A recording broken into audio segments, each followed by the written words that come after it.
Tuhan memperhatikan Sarah seperti yang difirmankannya, dan Tuhan melakukan kepada Sarah seperti yang dijanjikannya.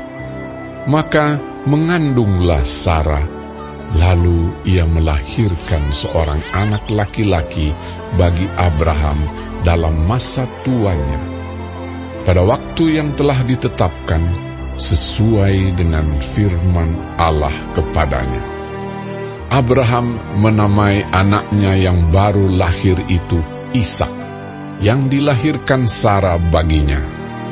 Kemudian Abraham menyunat Ishak, anaknya itu, ketika berumur 8 hari, seperti yang diperintahkan Allah kepadanya.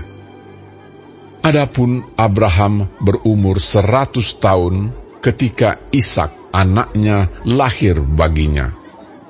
Berkatalah Sarah, Allah telah membuat aku tertawa. Setiap orang yang mendengarnya akan tertawa karena aku.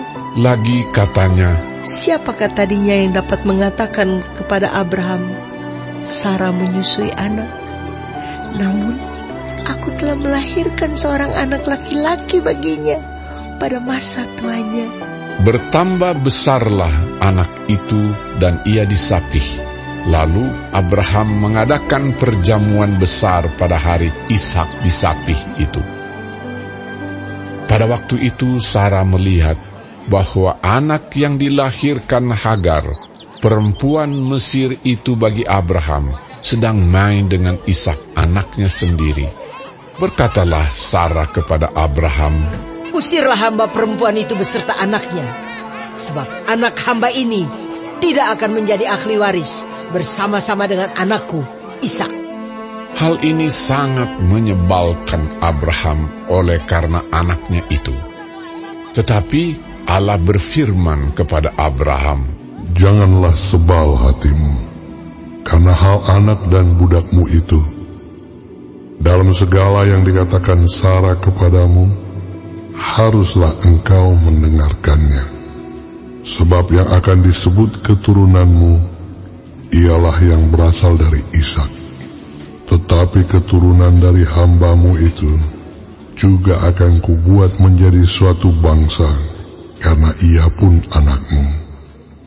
Keesokan harinya, pagi-pagi Abraham mengambil roti serta sekirbat air dan memberikannya kepada Hagar.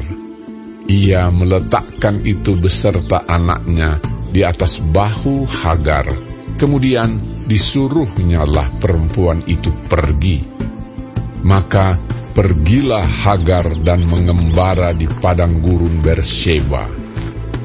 Ketika air yang dikirbat itu habis, dibuangnyalah anak itu ke bawah semak-semak, dan ia duduk agak jauh, kira-kira sepemanah jauhnya, sebab katanya, tidak tahan aku melihat anak itu mati. Sedang ia duduk di situ, menangislah ia dengan suara nyaring. Allah mendengar suara anak itu, lalu malaikat Allah berseru dari langit kepada Hagar, katanya kepadanya, apakah yang kau susahkan, Hagar? Janganlah takut, sebab Allah telah mendengar suara anak itu dari tempat ia terbaring. Bangunlah, angkatlah anak itu, dan bimbinglah dia, sebab aku akan membuat dia menjadi bangsa yang besar. Lalu Allah membuka mata Hagar, sehingga ia melihat sebuah sumur. Ia pergi mengisi kirbatnya dengan air, kemudian diberinya anak itu minum. Allah menyertai anak itu, sehingga ia bertambah besar. Ia menetap di padang gurun dan menjadi seorang pemanah.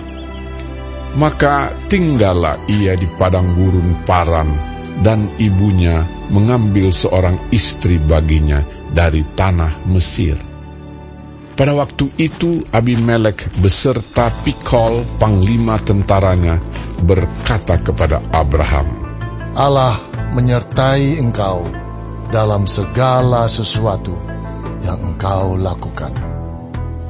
Oleh sebab itu, bersumpahlah kepadaku di sini demi Allah, bahwa engkau tidak akan berlaku curang kepadaku, atau kepada anak-anakku, atau kepada cucu cicitku, sesuai dengan persahabatan yang kulakukan kepadamu. Demikianlah harus engkau berlaku kepadaku dan kepada negeri yang kau tinggali sebagai orang asing.